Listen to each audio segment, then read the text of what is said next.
4 মাস হয়ে গিয়েছে, তোমার বয়স যখন 5 মাস হয়ে গিয়েছে, তোমার বয়স যখন 6 মাস হয়েছে, এ যুবক শোনো, হৃদয়ে কান লাগিয়ে শোনো, ও যুবতী মা শুনুন, আজকে আপনি বৃদ্ধা হন নাই, এ যুবক আজকে আপনি বৃদ্ধ হন নাই, আপনার শরীরে অনেক শক্তি, আপনার অস্তিত্বে অনেক সবল আছে, আপনার স্ট্রেংথ অনেক বেশি আছে। এজন্য তাওয়াক্কুল করব কার উপর? বিপদে পড়লে রক্ষা করবেন কে? অভাব দূর করবেন কে?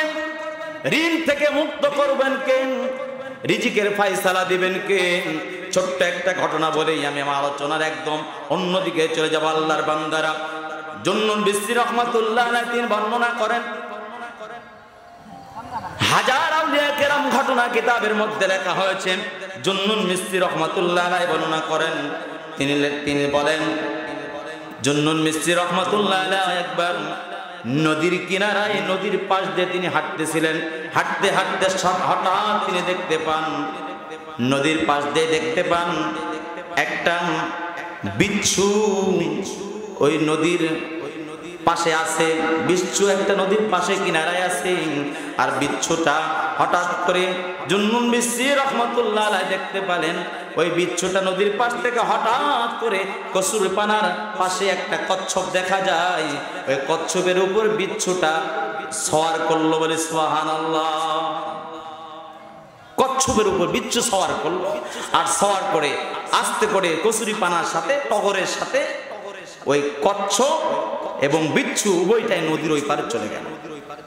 জুন্নুন বিসরি রাহমাতুল্লাহ আলাইহি তিনি চিন্তা করলেন, কচ্ছপ তো ওই পার চলে গেল, তো ওই পার চলে গেল, তো বিচ্ছুটা ওই পারে গেল, কচ্ছপটা হাজির হলো টগরের সাথে, কচুরিপানার সাথে, আমি ওই পার দেখতে চাই। কচ্ছপ চলে গেল, বিচ্ছু চলে গেল, কচ্ছপের উপরে বিচ্ছু সওয়ার হয়ে চলে গেল ওই পারে। আমি কি জন্য কচ্ছপটা উপস্থিত হলো, কচুরিপানাগুলো উপস্থিত হলো, আর ওই বিচ্ছু কচ্ছপের উপরে ভর করে নদীর ওপার চলে গেল, আমি একটু দেখতে চাই। জুন্নুন বিসরি রাহমাতুল্লাহ আলাইহি এবার তিনি আল্লাহর ওলি তিনি ছিলেন, তিনি কিভাবে তিনি বর্ণনা করেন, এক আল্লাহর ওলি যখন নদী পার হবেন, যখন ওই কচুরিপানা যখন চলে এসেছে, কচ্ছপ যখন চলে এসেছে, বিচ্ছু যখন কচ্ছপের উপর সওয়ার হয়ে নদীটা পার হয়ে গেল, আল্লাহর ওলি তিনি আল্লাহর কাছে জিজ্ঞেস করছেন, আল্লাহ, এই কচ্ছপের উপর সওয়ার হয়ে বিচ্ছুটা তো নদীর ওপার চলে গেল, আমি নদীর ওপারে কিভাবে যাব? কোন নৌকার তো ইন্তজাম নাই, আমি একটু ওপারে যাইতে চাই, কচ্ছপটা কি করতে চায় আর বিচ্ছুটা কি করে আমি একটু দেখতে চাই। আল্লাহ, কোন ব্যবস্থাপনা হবে নাকি? আল্লাহ পাক রব্বুল আলামিন অদৃশ্য থেকে ঘোষণা করে দিলেন, ও আমার ওলি শোনো, তোমার কাছে যে জায়নামাজটা আছে, ওই জায়নামাজটা তুমি নদীর উপর ফেলায়া দাও, আমি রব ওইটাকে নৌকা বানায়া নদীর ওপারে নেওয়ার ইন্তজাম আমি রবের পক্ষ থেকে করব। বলে সুবহানাল্লাহ। জুন্নুন বিসরি রাহমাতুল্লাহ আলাইহি বলেন, ওই কচ্ছপের উপরে সওয়ার করে বিচ্ছু যখন নদীর ওপারে যায়, আল্লাহর ওলি ও জায়নামাজটা ফেলায়া নদীর ওপারে যখন চলে যায়, তিনি গিয়ে দেখলেন কচ্ছপরা চলে গেলেন, বিচ্ছুকে নামায়া দিয়া বিচ্ছুটা হঠাৎ করে ওখান থেকে লাফ দিয়ে গাছের মাথার উপরে উঠলেন। আল্লাহর ওলি তিনি তাকায়া দেখলেন, ওই গাছের মাথার উপরে একটা বিষধর সাপ, যে বিষধর সাপের ওই গাছের নিচে একটা যুবক, যে যুবকটা তিনি ছাগল ছেড়ে দিয়ে রাখালের দায়িত্ব পালন করছেন, ওই যুবকটা গরু ছেড়ে দিয়ে রাখালের দায়িত্ব পালন করছেন।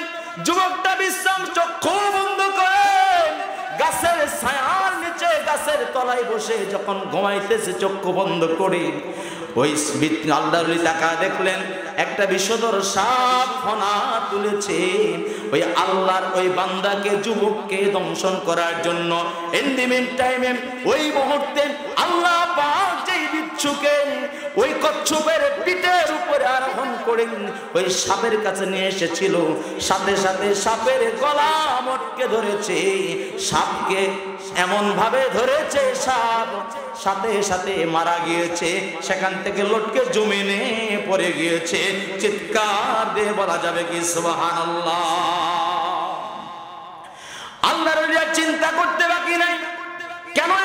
বিচ্ছু আসলো নদীর কিনারায়, আর কেন বা কচুরি পানার সঙ্গে কচ্ছপটা আসলো, আর কেনই বা বিচ্ছু কচ্ছপ হয়ে নদীর ওই পারে চলে আসলো, আর বিচ্ছুটা কেনই বা আল্লাহ পাক রব্বুল আলামিনের দয়ায় ওই যুবককে রক্ষা করার জন্য কেন সাপকে এমন ভাবে আঘাত করেছেন, সাপকে এমন ভাবে কামড় দিয়েছে, সাপ আর দুনিয়ায় নাই, সাপ মারা গিয়েছেন। আল্লাহর ওলি এবার যুবকের মাথায় আস্তে করে হাত দিয়েছেন, যুবক চোখ খুলেছেন। যুবককে জিজ্ঞেস করো, যুবক শোনো, কি এমন তুমি আমল করেছো, তুমি কি জানো? ঘটনা খুলে বলার পরে বলতেছে, যুবক বলো তো দেখি তুমি কি এমন আমল করেছো যে আমলের কারণে আজকে এই ঘটনা আল্লাহ পাক ঘটিয়েছে। বিচ্ছুকে তোমার জন্য আল্লাহ পাক সাপকে বিচ্ছুর দ্বারা তোমাকে হেফাজত করেছেন, কি আমলের কারণে একটু বলো তো দেখি। আল্লাহ তাআলার ওই যুবক বান্দা বলেন, ওগো আল্লাহর ওলি শুনুন, আমি তো কোনো আমল করতে পারি না, আমার কাজ তো হলো গরু চারানো, আমার কাজ তো হলো এভাবে ছাগল চারানোই তো আমার কাজ, তবে কেন এরকম করেছে জানি না। আল্লাহ পাকের ওলি বলেন, যুবক গোপন রাখিও না, বলো বলো বলো। আল্লাহ পাক তো এমনি তোমার জন্য বিচ্ছুকে সাপকে মারার জন্য পাঠায়া দেয় নাই। এবার যুবক বলে, আল্লাহর ওলি শুনুন, আমি তেমন কোনো আমল করি না, তবে যখনই আজান হয় সাথে সাথে আমি নামাজের জন্য মুসাল্লায় দাঁড়িয়ে যাই। ইন্নী ওয়াজ্জাহতু ওয়াজহিয়া লিল্লাযী ফাতারাস সামাওয়াতি ওয়াল আরদা হানিফান ওয়া মা আনা মিনাল মুশরিকিন।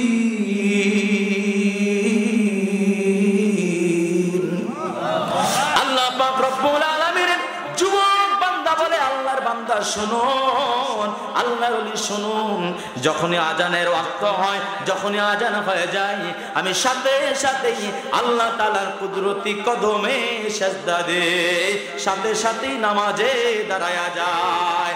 আর যখনই আমি ঘর থেকে বাইরে হই, তখনই বিসমিল্লাহি তাওয়াক্কালতু আলাল্লাহ, এই শব্দ, এই আয়াত, এই কালেমা, এই আমল, এই নেক আমলটা, সুন্নতের আমলটা করে আমি ঘর থেকে বের হই।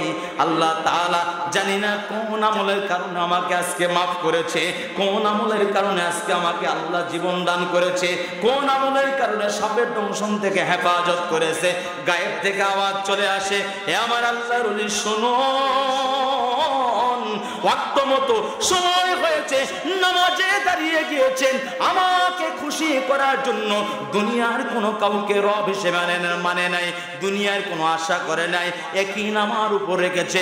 বিপদে পড়েছে তাওয়াক্কুল আমার উপর করেছে, রিজিকের দরকার হয়েছে আমার কাছে চেয়েছে, বিপদে পড়েছে আমার কাছে চাইতেছে, যখনই কোনো সমস্যা হয়েছে আমার কাছে চাইতেছে। আমি রব তাকে ভুলে যেতে পারি না, আমি রব তাকে ভুলে যেতে পারি না। আমার উপর তাওয়াক্কুল করার কারণে আমি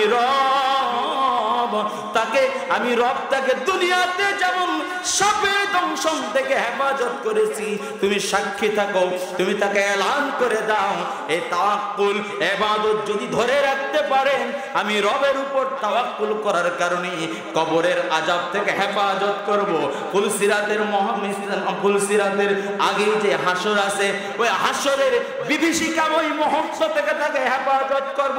কবরের আযাব আমি তাকে মাফ করে দেব, এমন আরামের ঘুমের ব্যবস্থা করে দেব।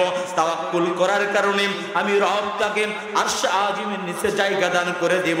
তাওয়াক্কুল করার কারণে যুবক বয়সে আমি রবকে খুশি করার কারণে, যুবক বয়সে আমি রবকে ভালোবাসার কারণে, আমি যুবক বয়সে আমি রবকে আল্লাহ বলে ডাক দেওয়ার কারণে, যুবক বয়সে আমি রবকে খুশি করে ইবাদত করার চেষ্টা করার কারণে, আমি রবকে ডেকে ডেকে সন্তুষ্ট করার কারণে, যখনই সময় পেয়েছে তাসবিহ পড়েছে, যখনই সময় পেয়েছে কোরআন তেলাওয়াত করেছে, যখনই সময় পেয়েছে দান করেছে, যখনই সময় পেয়েছেন আল্লাহর পথে চলার চেষ্টা করেছে, আমি রব এই 40,000 বছরের বিশাল জিন্দেগি থাকে আমি তার জন্য এমন ঘুমের ব্যবস্থা করে দিব, ঘুম থেকে উঠেই সাথে সাথেই হাসরের ময়দান তার জন্য কায়েম হয়ে যাবে।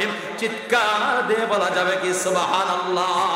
ওয়া মান ইয়াতাওয়াক্কাল আলাল্লাহ ফাহুয়া হাসবুহু। আল্লাহ পাক রব্বুল আলামিনের ঘোষণা। মুফাসসিরে কেরামগণ বলেন, যারা আল্লাহর উপর তাওয়াক্কুল করে ইবাদত দুনিয়াতে করবেন, ফামাইয়া আমাল মিসকালা যাররাতিন খায়রান ইয়ারাম ওয়া মাইয়া আমাল মিসকালা যাররাতিন শাররান ইয়ারা। দুনিয়াতে যদি তুমি নামাজ আদায় করো, ওই নামাজ আমি তাওয়াক্কুল করার কারণে রিজিকের বন্টন আমি তোমাকে সমস্ত মানুষের মধ্য থেকে তোমাকেই আমি দিব। তুমি জানো না গাছতলায় যে থাকে তাকে আমি খাওয়াই, বাসতলায় যে থাকে তাকে আমি খাওয়াই। তুমি জানো না অনেক 10 তলার মালিকেরই তকদিরে আমি রব ভালো খাবার ইন্তজাম করে রাখি না, কিন্তু অনেক গরিব মানুষ যে 10 তলা ভাগ্যে তার নাই, যার ঘরটা ঝুপড়ি ঘর, যার ঘরটা চাটাইয়ের ঘর, যার ঘরটা অতি নগণ্য একটা ঘর, যার ভালো টিনের ঘরও নাই, যার বেড়ার ঘরের মধ্যে থাকে। আল্লাহ পাক রব্বুল আলামিন বলেন, ওয়া মাইয়া তাওয়াক্কাল আলাল্লাহ ফাহুয়া হাসবুহু। এই তাফসীরের মধ্যে এই আয়াতের ব্যাখ্যায় মুফাসসিরে কেরামগণ বলেন, ওয়াতুইজ্জু মান তাশা ওয়াতুযিল্লু মান তাশা বিয়াদিকাল খায়র ইন্নাকা লাআলা কুল্লি শাইইন কাদির। আল্লাহ পাক রব্বুল আলামিন বলেন, তুলিজুল লাইলা ফিন নাহারি ওয়া তুলিজুন নাহারা ফিল লাইল। আল্লাহ পাক রব্বুল আলামিন বলেন, আমার বান্দা শোনো, রিজিকের জিম্মাদার আমি আল্লাহ। আমার বান্দা শোনো, হায়াতের মালিক আমি আল্লাহ। আমার বান্দা শোনো, মউত দিব আমি আল্লাহ। আমার বান্দা শোনো, তাওয়াক্কুল করব আমি আল্লাহর উপরে। যেদিন কেউ থাকবে না ওদিন আমি রব তোমার কাছে থাকবো। তোমার মায়ের পেটে কি তুমি করেছো যে তোমার মায়ের পেটে খাওয়ানোর কেউ ছিল না? তাফসীরের মধ্যে আল্লাহ পাক রব্বুল আলামিনের ঘোষণার কথা মুফাসসিরে কেরামগণ বলেন, ওয়াসাইনাল ইনসানা বিওয়ালিদাইহি হামালাতুহু উম্মুহু ওয়াহনান আলা ওয়াহনিন। এ যুবক শোনো, ও যুবতী মা শোনো, আপনার খেদমতে আরজ করতে চাই, আপনি কেন তাওয়াক্কুল করবেন না? কেন আপনি মা বাবার খেদমত করবেন না? রব ডাক দেয়া বলে, শোনো, তোমার তাওয়াক্কুলের পরিমাণ এই জন্যই করতে হবে, কারণ তুমি যখন মায়ের গর্ভে ছিলা, যেদিন কেউ খাওয়াতে পারে নাই, তোমার মায়ের গর্ভে যখন ছিলা কোনো খাদ্যর ব্যবস্থা কেউ করতে পারে নাই। তুমি জানো না আমি রব কেমন করে তোমার খাবারের ইন্তজাম করেছি। তোমার মা যখন তোমার বয়স 3 মাস হয়ে গেল, তোমার খাবারের যখন কোনো সুযোগ নাই, তোমার নার্ভের সাথে তোমার মায়ের নার্ভের একটা ব্যবস্থা করে দিলাম, তোমার নারীর সাথে তোমার মায়ের একটা নারীর ব্যবস্থা করে দিলাম।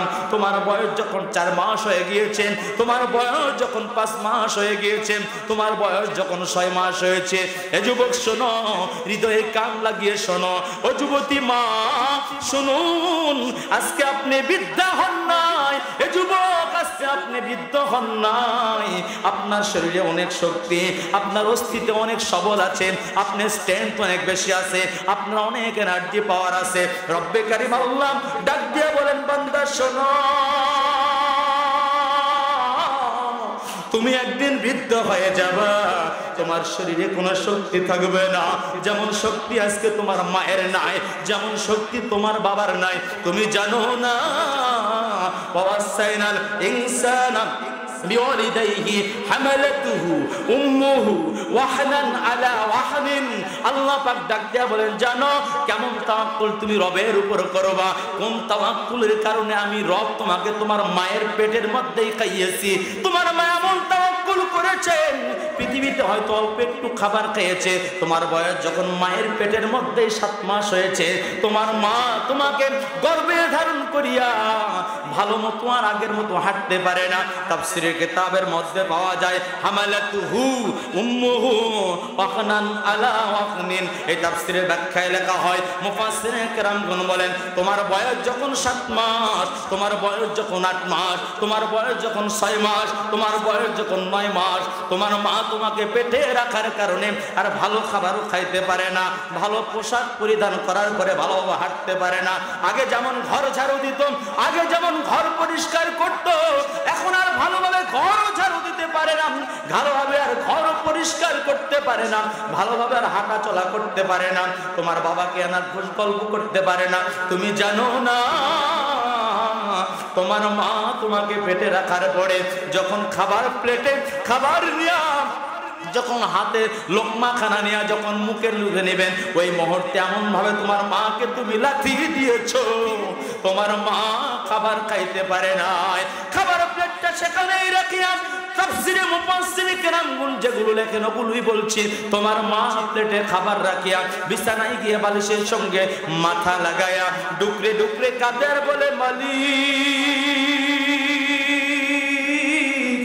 দুনিয়ার কেউ দেখে না, কেন খাইতে পারলাম না, দুনিয়ায় কেউ বুঝলো না, কেন হাঁটা চলা করতে পারতেছি না। ওগো মালিক, যখনই খাবার লোকমা নিলাম, ওই মুহূর্তে কলিজার টুকরা আমার পেটে থাকিয়া আমার সন্তান আমাকে মাথা দিয়ে আঘাত করেছে, পা দিয়ে ঘুটা দিয়েছে। আমি মা ওই সন্তানের আঘাতের ব্যথা সহ্য করতে পারি না, এজন্য খাবার রাখিয়া আজকে আমি দর দর করে পানি ঝরাইতেছি। ওগো আল্লাহ, তারপরে তোমার উপর তাওয়াক্কুল করে বলতেছি, গো মালিক আমি খাওয়াইতে পারবো না, আমি ভালো রাখতে পারবো না, ভালো রাখার মালিক আমি নয়। আমার যতই কষ্ট হোক গো মালিক, আমার কলিজার টুকরা সন্তানটাকে আমার পেটের মধ্যে তুমি সহি সালামতে রাখিও। চিৎকার দিয়ে বলা যাবে কি সুবহানাল্লাহ।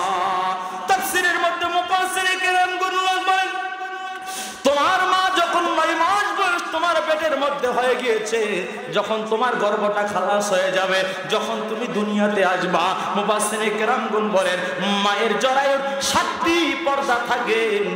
সন্তানের পায়ের আঘাতে অথবা মাথার আঘাতে জরায়ু, মায়ের জরায়ুর পর্দাগুলো যখন টাস টাস টাস টাস করে ফেটে যায়, মা ব্যথা সহ্য করতে পারে না। মায়ের পাশে বসে থাকা তার চাচি অথবা খালার হাত দুখানা জাপটে ধরে চিৎকার দিয়ে বলে, ও চাচি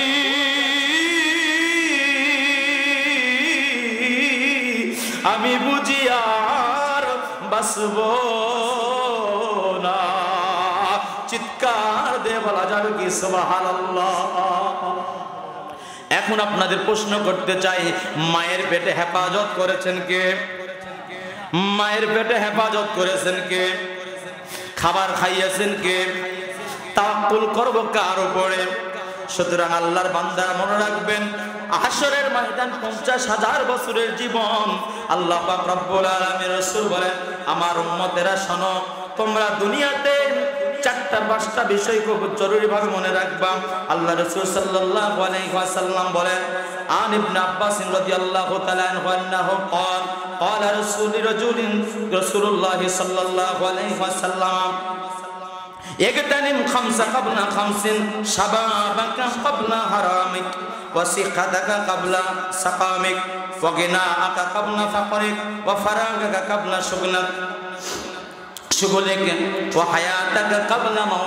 আল্লাহ রাসূল সাল্লাল্লাহু আলাইহি ওয়াসাল্লাম হাদিস শরীফে ইরশাদ ফরমান, আব্দুল্লাহ ইবনে আব্বাস রাদিয়াল্লাহু তাআলা আনহু থেকে বর্ণিত, তিনি বলেন আল্লাহ রাসূল বলেন, একজন যুবককে, একজন মানুষকে তিনি ওসিয়ত করলেন, আমার উম্মতেরা শোনো, 5টি বিষয় আসার আগে 5টি বিষয়ে তোমরা গনিমত মনকে গুরুত্ব দাও, এগুলোকে মেনে চলো, এগুলো তুমি মূল্যায়ন করো। 5টি বিষয়ে তুমি বেশি বেশি করে মূল্যায়ন করো। নাম্বার 1, আল্লাহ রাসূল সাল্লাল্লাহু আলাইহি ওয়াসাল্লাম বলেন, যখন তুমি বৃদ্ধ হয়ে যাবা, বৃদ্ধ হয়ে যাওয়ার আগে তোমার যৌবন বয়সের সময়টাকে তুমি কাজে লাগাও। কারণ কিয়ামতের ময়দানে আল্লাহ রাসূল সাল্লাল্লাহু আলাইহি ওয়াসাল্লাম ইরশাদ করেন, ফরমান, লা তাজুলু কদম ইবনে আদম ইয়াউমাল কিয়ামাতি মিন ইনদা রাব্বিহি। আল্লাহ রাসূল বলেন, কিয়ামতের ময়দানে ইবনে আদম, বনি আদম, পাঁচটা প্রশ্নের উত্তর না দেওয়া পর্যন্ত এক কদম সামনে যাইতে পারবে না। এর মধ্যে একটা হলো যুবক বয়সের হিসাব দাও, আর তোমার মালের হিসাব দাও।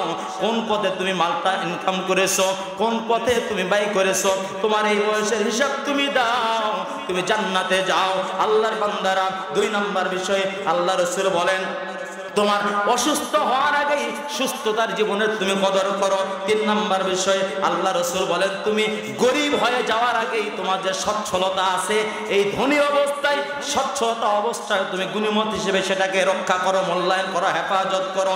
4 নম্বর বিষয়, তুমি ব্যস্ত হয়ে যাবা, দুনিয়ার কোনো মানুষই ব্যস্ততার বাহিরে নয়, এরপরও এত বেশি ব্যস্ত হয়ে পড়বা মরণের আগ পর্যন্ত, হাত্তা যুরতুমুল মাকাবির। আল্লাহ পাক বলেন, আলহাকুমুত তাকাতুর, তুমি এমন ব্যস্ত হবা মরণের আগ পর্যন্ত, কবরে যাওয়ার আগ পর্যন্ত তোমার ব্যস্ততা কমবে না। আল্লাহ রাসূল বলেন, ওই ব্যস্ততা হওয়ার আগে যতটুকু সময় তুমি অবসর আছো, এই অবসর সময়টাকে তুমি কাজে লাগাও। 5 নম্বর বিষয় আল্লাহ রাসূল বলেন, যখন তুমি ইন্তেকাল করবা, মরণ যখন তোমার হয়ে যাবে, ওই মরণের আগে তোমার জীবনটার কদর তুমি করো। আল্লাহ পাক বলেন, ইন্নাল্লাহা আশতারা মিনাল মুমিনিনা আনফুসাহুম ওয়া আমওয়ালাহুম বিআন্না লাহুমুল জান্নাহ। চিৎকার দিয়ে বলা যাবে কি সুবহানাল্লাহ। আল্লাহ পাক রব্বুল আলামিন রাসূল বলেন, কিয়ামতের ময়দানে সম্পদের হিসাব দাও, যুবক বয়সের হিসাব দাও, ইনকাম সোর্সের হিসাব দাও, আউটগোয়িং এর হিসাব দাও, কোন রাস্তায় ব্যয় করেছো হিসাব দাও, জান্নাতের দিকে দৌড়াও। আর হিসাবে যদি তুমি বাধা পড়ে যাও, জান্নাতে যাওয়া কষ্টকর হয়ে যাবে। এজন্য আপনাদের খেদমতে আরজ করতে চাই, কারা কারা জান্নাতে যাইতে চাই, হাতটা জাগা। লিল্লাহে তাকবীর। আল্লাহ আমাদের কবুল করে নেন, সকলে বলছে আমিন।